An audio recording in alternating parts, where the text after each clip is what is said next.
उत्तराखंड में हूं आपके साथ पराग गुप्ता। खास पेशकश में आज चर्चा करेंगे यूपी में जल प्रहार से हाहाकार, डाउन पर सरकार को लेकर। दरअसल उत्तर प्रदेश में मानसून के सक्रिय होते ही तराई के इलाकों में बाढ़ की स्थिति उत्पन्न हो गई है। पहाड़ों पर हो रही मूसलाधार बारिश की वजह से शारदा और घाघरा नदी उफान पर है। इस कारण कई स्थानों पर लोगों को दिक्कतों का सामना करना पड़ रहा है। ऐसे ही कुछ हालात उत्तर प्रदेश के श्रावस्ती में देखने को मिल रहे हैं। उत्तर प्रदेश के मुख्यमंत्री योगी आदित्यनाथ ने बाढ़ प्रभावित श्रावस्ती और बलरामपुर का हवाई सर्वे किया। उन्होंने अधिकारियों से बाढ़ प्रभावित इलाकों की जानकारी ली, साथ ही राहत कार्यों में तेजी लाने के निर्देश दिए। सीएम ने दोनों जिलों के बाढ़ प्रभावित इलाकों का स्थलीय निरीक्षण किया। उन्होंने आपदा से प्रभावित बच्चों और महिलाओं से मुलाकात की, साथ ही बाढ़ प्रभावित को राहत सामग्री वितरित की। सीएम ने अपनों को खोने वाले परिजनों को 4 लाख रुपए की सहायता राशि का चेक भी प्रदान किया। उन्होंने बाढ़ प्रभावित को सुरक्षित स्थान पर पहुंचाने वाले पीएसी के जवानों को प्रशस्ति पत्र देकर सम्मानित किया। इस दौरान मंत्री स्वतंत्र देव सिंह समेत स्थानीय जनप्रतिनिधि मौजूद रहे। आपको बता दें कि बारिश के बढ़ने के साथ ही उत्तर प्रदेश के कई ऐसे जिले होंगे जो कि बाढ़ की मार झेल सकते हैं। नदियों के किनारे गांवों में अक्सर बरसात के मौसम में लोगों को दिक्कतें आ जाती हैं, बाढ़ का सामना करना पड़ता है। तो कुल मिलाकर उत्तर प्रदेश में बाढ़ और बारिश से हाल बेहाल को लेकर खास पेशकश में आज हम चर्चा करेंगे, लेकिन उससे पहले एक खास रिपोर्ट। बाढ़ से हाहाकार, ग्राउंड पर सरकार, लोगों की गुहार सुनने पहुंचे सरकार। उत्तर प्रदेश में मानसून की दस्तक के साथ ही बाढ़ की आफत भी आ गई है। पहाड़ों पर हो रही मूसलाधार बारिश से शारदा और घाघरा नदी उफान पर है, जिसकी वजह से सूबे के 12 जिले बाढ़ की चपेट में आ गए हैं। क्या पीलीभीत, क्या लखीमपुर खीरी, हर जगह बाढ़ से हाहाकार मचा हुआ है। पीलीभीत और लखीमपुर खीरी में तो कई गांवों का संपर्क ही टूट गया है। गांव के अंदर तक पानी भरा हुआ है और लोगों के घरों तक में पानी घुस चुका है। पीलीभीत के नवादा, गुजिया, मीरपुर समेत ऐसे दर्जनों गांव हैं जहां लोग सरकार से मदद की गुहार लगा रहे हैं। एक और बाढ़ का कहर है तो दूसरी ओर योगी आदित्यनाथ बाढ़ प्रभावितों का हाल जानने के लिए खुद मैदान में उतर चुके हैं। श्रावस्ती के राप्ती बैराज पर मुख्यमंत्री योगी आदित्यनाथ पहुंचे। यहां पर मुख्यमंत्री ने बाढ़ पीड़ितों में राहत सामग्री बांटी। साथ ही सीएम योगी ने 7 जुलाई को रेस्क्यू किए गए 11 लोगों से बात कर उनका हालचाल जाना। श्रावस्ती में बीते शुक्रवार को आई भीषण बाढ़ के चलते 2 दर्जन से अधिक गांव प्रभावित हुए थे। हालांकि समय रहते प्रशासन ने सभी लोगों को बाहर निकालकर सुरक्षित स्थान पर पहुंचा दिया था। वहीं सीएम ने बाढ़ में मरने वाले लोगों को 4-4 लाख की आर्थिक सहायता भी की। साथ ही मुख्यमंत्री ने एसडीआरएफ, एनडीआरएफ को भी पुरस्कृत करने की घोषणा की है।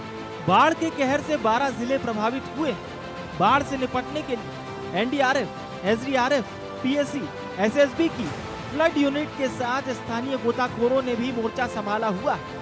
लखीमपुर खीरी में 38 बाढ़ चौकियां स्थापित की गई है। News desk, India news, Uttar Pradesh, Uttarakhand.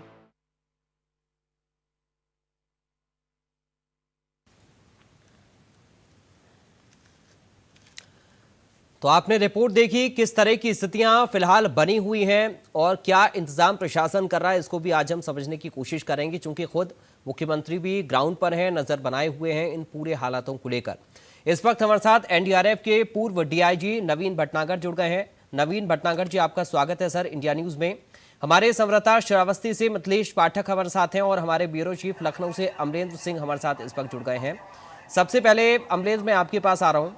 अभी किस तरीके की स्थितियां ग्राउंड पर आप देख रहे हैं? चूंकि लखनऊ में आप मौजूद हैं, राजधानी में आप मौजूद हैं, वहीं से सारी चीजें संचालित भी हो रही हैं, तो कैसे आप व्यवस्थाओं को देख पा रहे हैं अमरेंद्र?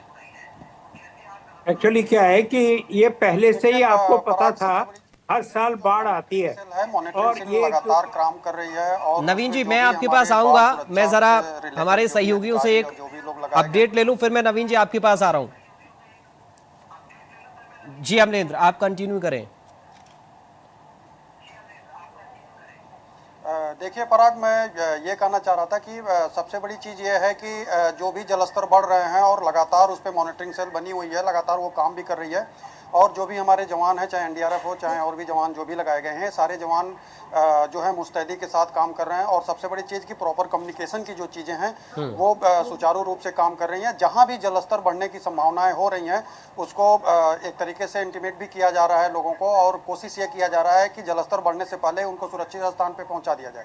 लगातार टीमें भी काम कर रही हैं और जैसे भी सुविधा हो, जिस तरीके से भी हो, चाहे वो कैंप में हो, चाहे उनको ऊपरी इलाके में पहुंचाना हो, उस तरह की भी चीज़ें पहुंचाई जा रही हैं। खाने पानी पीने की सामान से लेकर के और सारी चीज़ें भी मुहैया कराई जा रही है। जो वहां से निकलने की कंडीशन में नहीं है, एकाएक बाढ़ स्तर का जल जहां पे रात में बढ़ जा रहा है, किसी मिसकम्युनिकेशन की वजह से जो इलाके हैं वो उन तक जानकारी अगर नहीं पहुंच रही है, किसी भी तरीके से अगर जानकारी पहुंच भी जा रही है तो उनके लिए भी प्रॉपर व्यवस्था किया जा रहा है और बढ़ाया भी, उनकी व्यवस्था भी की जा रही है। खाने पीने से लेकर के जो भी मतलब राहत सामग्री से लेकर के उनको ऊपरी इलाके में पहुंचाना हो, उस तरह जो भी चीज़ें हैं वो प्रॉपर एक जो कम्युनिकेशन के जरिए हैं, जहां से भी जानकारी मिल रही है वैसे किया जा रहा है। अभी आपने देखा कल हेलीकॉप्टर के थ्रू भी पीलीभीत से लेकर के और इलाकों में भी मदद की गई है। तो मतलब आप एक तरीके से ये मान के चलिए कि सुरक्षा के दृष्टिकोण से हर व्यक्ति तक जो भी राहत पहुंच जाए उसको लेकर सीएम खुद मॉनिटरिंग सेल के जरिए जो है नज़र बनाए हुए हैं और लगातार उन चीज़ों का निरीक्षण भी कर रहे हैं। जो जो प्रभावित इलाके हैं बाढ़ से, उनका भी सीएम जो है लगातार दौरा कर रहे हैं। कल भी सीएम लगातार आगे की जो कंडीशन है, आगे के जो जिले हैं प्रभावित हैं, वहाँ भी वो जो है दौरे के लिए प्रस्तावित कार्यक्रम भी उनका रखा गया है। इसको देख करके आप ये समझ सकते हैं कि जो भी चीज़ें हैं वो कहीं से मिसकम्युनिकेट ना हो। सीएम खुद मॉनिटरिंग कर रहे हैं और सीएम जो है टीमों को निर्देश भी दे रहे हैं कि कहीं से भी कोई दिक्कत ना आए और इसको लेकर के 24 घंटा आप मुस्तैद रहिए। टीमें मुस्तैद भी हैं और काम भी कर रही हैं और लगातार लोगों को मॉनिटरिंग के जरिए एक मैसेज भी कन्वे किया जा रहा है, जिसकी जैसे भी उपस्थिति है उस हिसाब से लोग प्रॉपर काम भी कर रहे हैं पराग। और आगे की टीमें भी जो हैं वर्क कर रही हैं, स्थानीय लेवल पे लोग भी वर्क कर रहे हैं और जो एक तरीके से प्रभावित इलाके के जो प्रभारी मंत्री हैं, अधिकारियों को जो नियुक्त किया गया, उनके लेवल पे भी जो टीमें बनाई गई हैं वो भी प्रॉपर वे में काम कर रही हैं। अब कंडीशन ये है कि कोशिश ये होता है पराग सबसे ज़्यादा कि कम लोग इससे प्रभावित हों, जो मतलब एक तरीके से बीमारी से हों या गांव से सुरक्षित निकाल लिए जाएं। इस तरीके की चीज़ें की घटनाएं अब कम आ रही हैं क्योंकि टीमें ऑलरेडी मुस्तैद हैं। मॉनिटरिंग सेल के जरिए, अधिकारियों के जरिए, कम्युनिकेशन के जरिए जैसे भी जानकारी मिल रही है इलाकों की और जैसे ही पता लग रहा है कि जलस्तर का लेवल बढ़ रहा है तो वहां पर अधिकारी उनको जो है अनाउंसमेंट के जरिए सुरक्षित जगह पहुंचने के या पहुंचाने के, जाने के निर्देश भी दे रहे हैं और ये चीजें प्रॉपर कम्युनिकेशन के जरिए पराग जो है काम टीमें कर रही हैं। ठीक है अमरेंद्र, आप बने रहिए। मिथिलेश, आपसे भी मैं एक रिएक्शन लेना चाहूंगा, एक अपडेट लेना चाहूंगा। क्या अपडेट है आपके पास अभी स्थितियों को लेकर, परिस्थितियों को लेकर, मिथिलेश पाठक? जी बिल्कुल बताना चाहूंगा। श्रावस्ती बाढ़ की चपेट में आया था, यहाँ पर लोग प्रभावित हुए थे। आज यहाँ पर प्रदेश के मुखिया योगी आदित्यनाथ पहुंचे थे।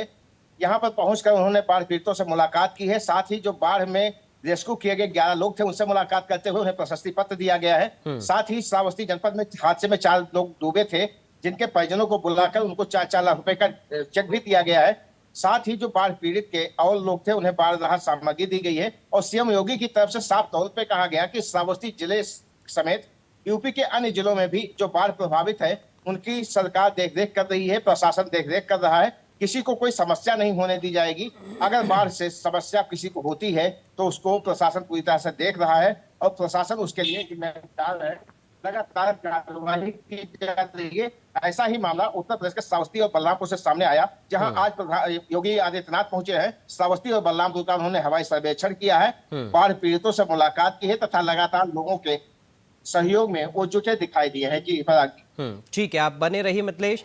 नवीन भटनागर जी, आपके पास सर मैं आ रहा हूं अब, क्योंकि सर आप तो इन तमाम परिस्थितियों को करीब से भांप चुके हैं, जानते हैं और आपने काम भी ग्राउंड लेवल पर किया है। कैसे देख रहे हैं प्रशासनिक इन इंतजामों को भी और ग्राउंड पर जो परिस्थितियां फिलहाल लोगों के बीच में बनी हुई हैं इनको भी? नवीन जी। मैं तो कई साल से देख रहा हूँ इस टाइप की स्थितियां हैं, क्योंकि ये बाढ़ आती है। जब भी नेपाल में ओवरफ्लो पानी होता है और चाइना से छोड़ा जाता है, नेपाल से छोड़ा जाता है, तब वो यहाँ पर इस यूपी के लो लाइन एरिया में और बिहार में यहाँ पर जो है बाढ़ आती है। और जब गंगा में और इधर पीछे से पानी आता है, बैकलॉग छोड़ा जाता है, तब भी बाढ़ आती है। तो इस पे हमारा प्रशासन लगातार मेहनत कर रहा है और पहले से ही ये सेट ड्रिल है, इसके ऊपर कार्रवाई की जाती है। और अब की बार योगी जी ने पर्सनली ज्यादा इंटरेस्ट दिया है और लगातार इंस्ट्रक्शंस दे रहे हैं और अकॉर्डिंगली एनडीआरएफ, एसडीआरएफ और पुलिस सभी लगे हुए अपने अपने स्तर पे और लगातार जो भी मदद है वो दी जाती है। मैं आपको बता दूं, घबराने की जरूरत नहीं है। एनडीआरएफ के पास लेटेस्ट इक्विपमेंट है, जैसे सोनार सिस्टम है। अगर कोई डूब भी जाएगा तो हम लोग उसको फटाफट ट्रेस करके निकाल देंगे और उसको सीपीआर देके उसको हम बिल्कुल जिंदा कर लेंगे। ऐसा हमारी एक्सपीरियंस है, इसलिए किसी को घबराने की जरूरत नहीं है। बाढ़ से बचाव करें, जो सेफ प्लेस गवर्नमेंट ने बनाए हैं, सभी लोग अपना सामान लेके, जो बूढ़े हैं, बच्चे हैं, लेडीज हैं, सेफ प्लेस में चले जाएं। वहां पर पूरा एडमिनिस्ट्रेटिव अरेंजमेंट किया गया है जिससे आपको कोई तकलीफ नहीं होगी। बाकी स्टेट गवर्नमेंट का बहुत ही शानदार अरेंजमेंट है अभी और बहुत ज्यादा इंटरेस्ट ले रहे हैं। इसके अलावा मैं आपको बता दूं, एनडीएमए के चेयरमैन मोदी जी हैं, वो कहीं भी रहे हैं वर्ल्ड में, उनकी निगाह बराबर हर टाइप की आपदा पे रहती है और वहां से डायरेक्ट इंस्ट्रक्शन आती है कि भाई वहां देखिए क्या प्रॉब्लम है। और हमारे योगी जी तो कर्मठ है ही, तो या इसलिए किसी को घबराने की जरूरत नहीं है। एनडीआरएफ आपके साथ है, किसी को कोई खतरा होता है, हमारे कंट्रोल रूम बने हुए हर जगह, आप वहां से संपर्क कर सकते हैं और आपको हर प्रकार की सहायता दी जा सकती है, क्योंकि हम लोग इस मामले में बहुत ट्रेंड है और हमारे पास लेटेस्ट इक्विपमेंट्स है, इसलिए किसी को घबराने की जरूरत नहीं है और आप लोग कोऑपरेट करें। जी नवीन जी, एक चीज और सर मैं आपसे समझना चाहूंगा, क्योंकि जब ऐसी सिचुएशन बनती है तो लोग पैनिक हो जाते हैं, अचानक से समझ नहीं आता कि क्या करें क्या ना करें।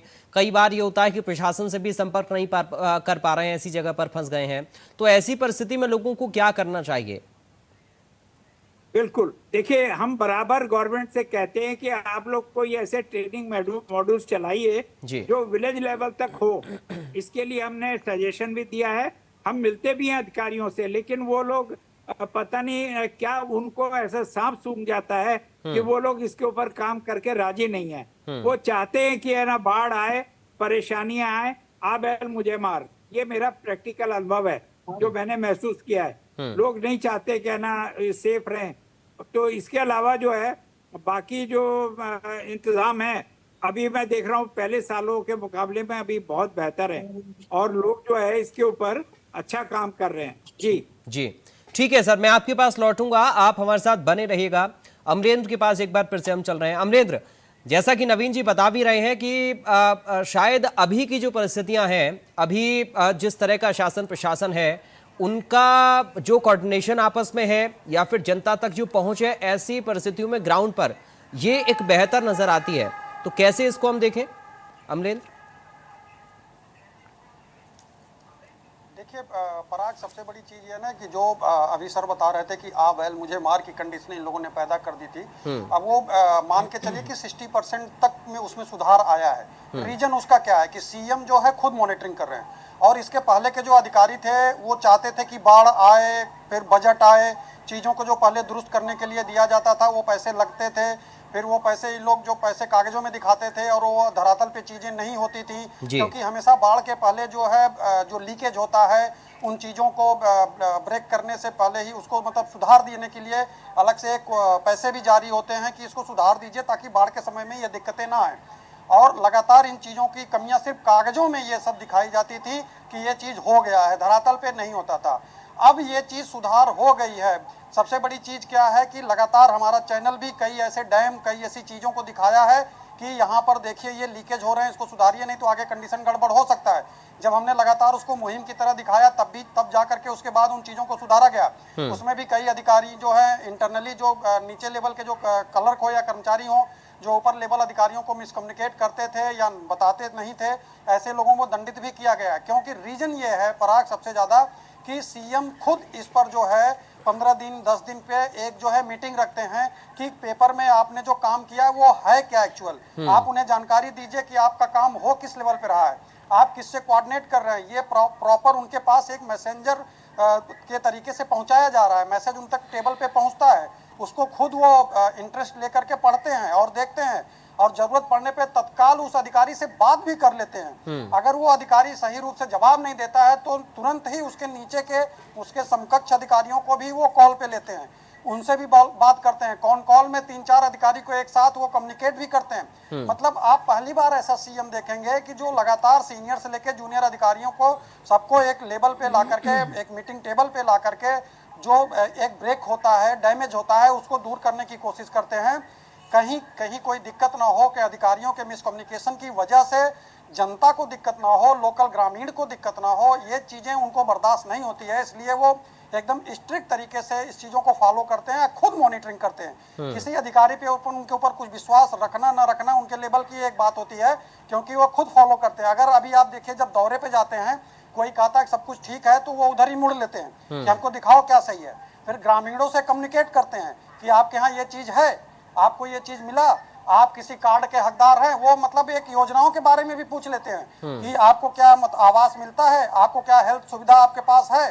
मतलब ये चीजें सीएम के किसी भी दौरे में नजर आती है। बच्चों से पूछ लेते हैं, स्कूल जाते हो, किस क्लास में पढ़ते हो, तुम्हारे टीचर तुम्हें मारते तो नहीं है।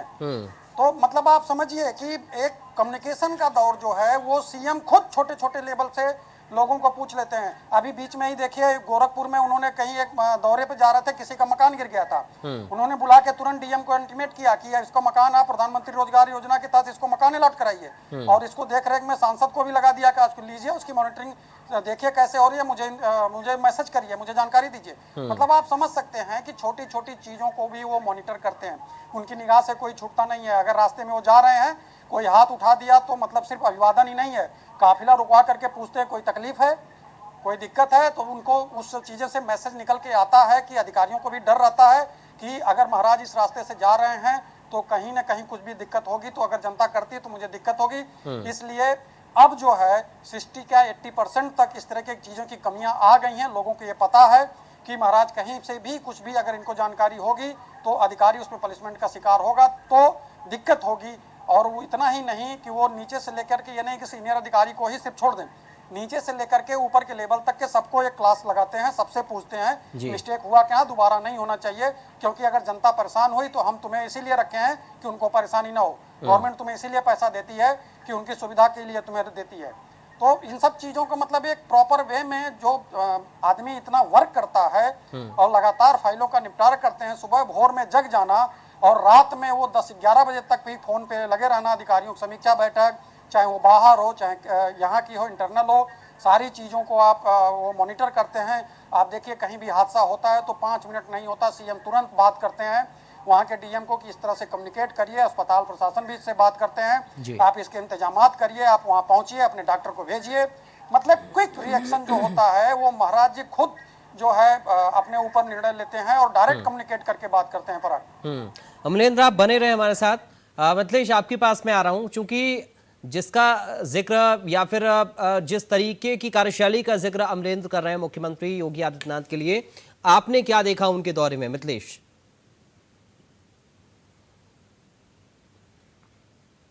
आपको आवाज आ रही है? बोलिए बोलिए।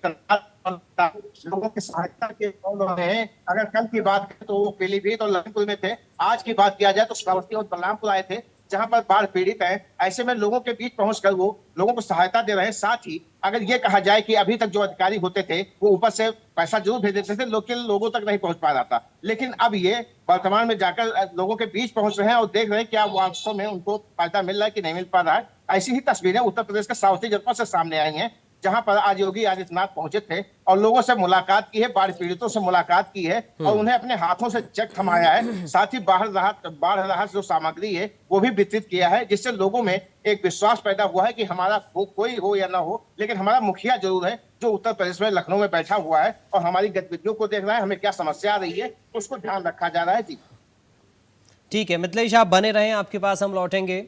अमलेंद्र, एक बार फिर से आपके पास में आ रहा हूं।